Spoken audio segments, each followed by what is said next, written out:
Hi Dylan M, look who's back.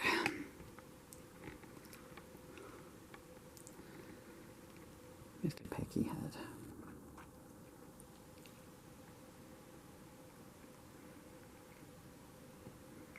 I've actually been standing here for the last hour playing guitar, trying to record an old song of Daddy's called She's Cried a Million Tears. I don't know if this is the same pigeon, because obviously we got three. And they all look alike. Well, to me they all look alike. Maybe they will look different to each other. Who can say? I guess that we two-legged things all probably look alike to them as well. I don't know if birds are colourblind. I think dogs are, aren't they? Anyway, where Danny was going with this, just a soundtrack, what you're viewing is. And if it is this pigeon, he just keeps coming down and landing in the garden and getting sort of close to where the steps are. Yeah, got a little bit of crumb there. Let's get rid of that. Yeah, it's better. And I think, oh no, he's still standing there with his guitar. Oh yeah, I'm hungry, but I just can't listen to him sing. I really can't. Oh. Don't he know any happy songs? That's a true line, actually. Someone once wrote a song. Here's a true story that you don't know. Well, why would you? Because you're only 10, 11 years old. But Daddy once wrote a song called "Why Don't You Write Any Happy Songs, Huh?" And that's because it must have been about the mid-90s, I guess. And I wasn't playing live too much myself, but I was writing songs for.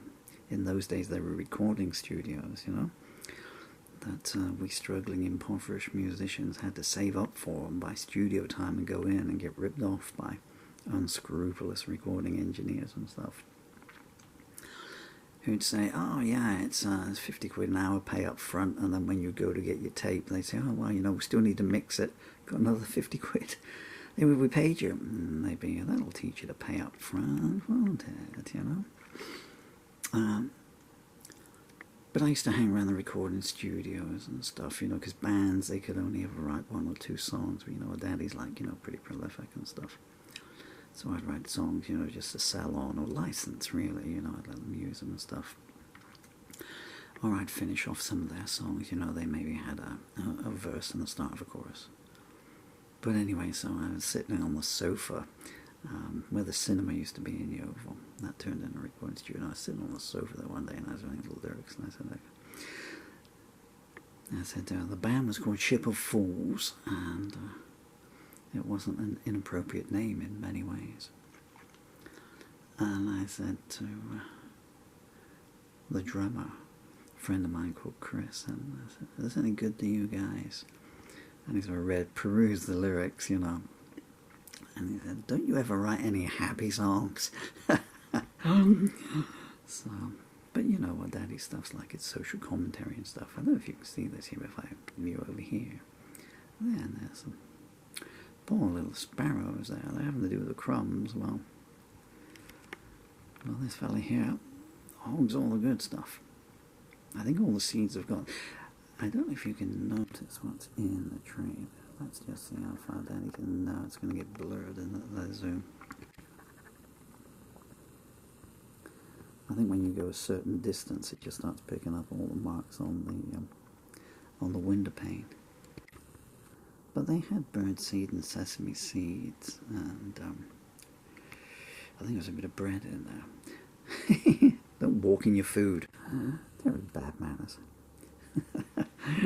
There you go. Never invite a pigeon around for lunch, you know.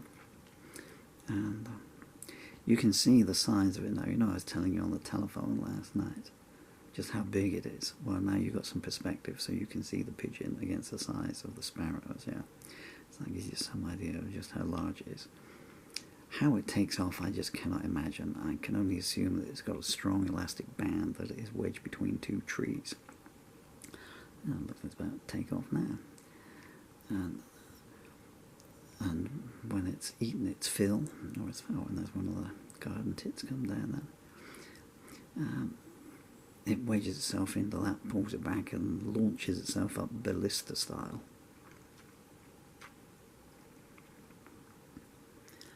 I'm fairly certain I started the sentence. I'm getting like Donald Trump, aren't I? It's called the weave. It's called the weave. And the professor, English professor, he said, "Sir, I've never seen anyone do this at all." Yes, you have. Anyone that's got the attention span of a gnat, you can watch doing it anytime they like. I believe what I was saying was they'd eaten all the birdseed first, and what's left now is the biscuits, the biscuit crumbs. So I'm glad to see that they're very healthy. You know, they eat the good stuff first, and then they go for the biscuit. Or maybe they're just saving their sweet until afterwards, like, you know. Right, shall we watch the pigeon? And away he goes. So that was the pigeon. First visit of the day, or first sustaining visit. I felt like him.